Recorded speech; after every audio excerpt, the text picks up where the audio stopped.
இன்றைக்கி நம்ம பார்க்க போகிறது மீன் குழம்பு. ஃபஸ்ட்டு மண் சட்டி வச்சுக்கோங்க. அதில் நல்லெண்ணெய் ஊற்றி நம்ம மீன் குழம்புக்கு தாளிக்கிறதுக்கு ஊற்றிக்கலாம். அதில் கடுகும் கொஞ்சம் வெந்தயமும் நல்லா பொரிய விட்டுக்கலாம். நல்லா அது பொரிஞ்சதுக்கப்புறம் அதில் கொஞ்சம் பெருங்காயம், கருவேப்பிலை போட்டுக்கலாம். நம்ம நல்லா பொரிஞ்சதுக்கப்புறம் இந்த ஜீரகம் கொஞ்சம் தாளிக்கிறதுக்கு கொடுத்துக்கலாம். அதுக்கப்புறம் வெங்காயம், சின்ன வெங்காயம் கட் பண்ணி சேர்த்துக்கலாம். நம்ம சின்ன வெங்காயம் தான் மீன் குழம்புக்கு நல்ல டேஸ்ட்டு கொடுக்கும். நல்லா பொரிஞ்சதுக்கப்புறம் இந்த சைடில் நம்ம அந்த மீன் குழம்புக்கு தேவையான மசாலா அரைக்கிறதுக்கு ரெடி பண்ணிக்கலாம். மிளகு, ஜீரகம், வெந்தயம், சோம்பு கொஞ்சம் போட்டுக்கோங்க.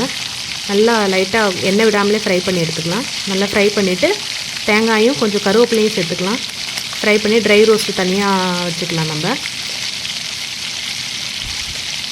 இங்கே வெங்காயத்தோடு நம்ம பூண்டும் சேர்த்து மீன் குழம்புக்கு தாளிக்கிறதுக்கு ரெடி பண்ணிக்கலாம். சைடில் நம்ம மிக்ஸி ஜாரில் நம்ம வறுத்ததையும் சேர்த்து அரைச்சி ரெடி பண்ணி எடுத்துக்கோங்க. அதுக்கப்புறம் எண்ணெயை விட்டு கொஞ்சம் வெங்காயமும் தக்காளியும் ரோஸ்ட் பண்ணி எடுத்துக்கலாம். இங்கே நம்ம குழம்புக்கு ரெடி பண்ண தாளிப்பு அதில் கொஞ்சம் உப்பும் சேர்த்துக்கிட்டிங்கன்னா கொஞ்சம் சீக்கிரம் ஃப்ரை ஆகி நமக்கு கிடைக்கும். தனியாத்தூள், மிளகாத்தூள் போட்டுக்கோங்க. குழம்பு தூள் தேவையான அளவுக்கு காரத்துக்கு ஏற்ற மாதிரி போட்டுக்கலாம். அப்புறம் மஞ்சத்தூள், மூணுத்தையும் நல்லா ரோஸ்ட் பண்ணிவிட்டு அந்த பச்சை வாசனை போகிற வரைக்கும் நம்ம ரோஸ்ட் பண்ணி எடுத்துக்கலாம்.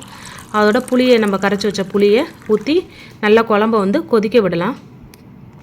தேவையான அளவு உப்பு எல்லாம் போட்டுட்டு இங்கே வெங்காயமும் தக்காளியும் அரைச்சதை நம்ம அதில் ஆட் பண்ணிக்கலாம்.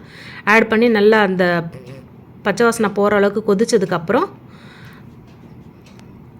ரோஸ்ட் பண்ணதெல்லாம் அரைச்சி கொதித்ததுக்கப்புறம் அந்த பச்சை ஸ்மெல் போனதுக்கப்புறம் அந்த மீனை நான் இன்றைக்கி நெத்திலி மீன் வாங்கியிருக்கேன். நெத்திலி மீனும் பாறை மீனும் கொஞ்சம் ஆட் பண்ணுறேன். ரெண்டுத்தையும் சேர்த்து போடுறேன் நான்.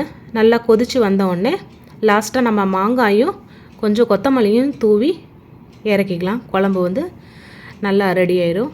லாஸ்ட்டாக அதை நல்லா கிளறி விட்டுக்கலாம். நல்லா கீழே விட்டு வேக வச்சு எடுத்துக்கலாம்.